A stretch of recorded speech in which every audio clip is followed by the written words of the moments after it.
So now our Euro JPY for this week. Before you go, please don't forget to like, share, and subscribe. Now you can see on our Euro pair now, you can see this place have once served as a resistance, previous resistance. Now we are seeing a rejection. So this week now, we are still going to be going bullish. By the way, we are on a bullish move. Let's try and hit this our key area here and break above it. The reason why I said is that we are going to be going bullish against our JPY is that if you are to see our JPY index is going to be falling, and we are having an indication that our JPY will actually still going to be falling this week. At least we hit this our area where we saw this reversal, price reversal movement. So our JPY is going to be falling this week. Any pair relating to our JPY should actually be rising. So that is why our Euro JPY are actually going to be going bullish. By the way, on a 4-hour time frame, as you can see, we are setting on an uptrend movement. So if you have to take our buy position straight upward, that should be giving us about 263 pips to grab, by the way,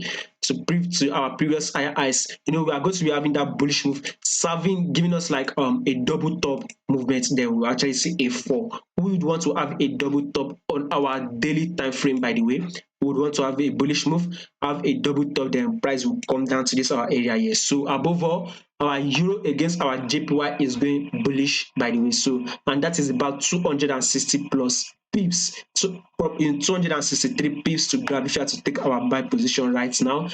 That is at least good for us. So bullish on our Euro to our JPY. So that is it. And if you have to compare our Euro to our USD again, you see that our Euro against our USD is also going to be going bullish. Our USD will be falling while our Euro will be rising. So that is an indication that this our Euro will actually be going bullish against our JPY. So that is my analysis. Don't forget to like, to share, and subscribe. Thank you very much.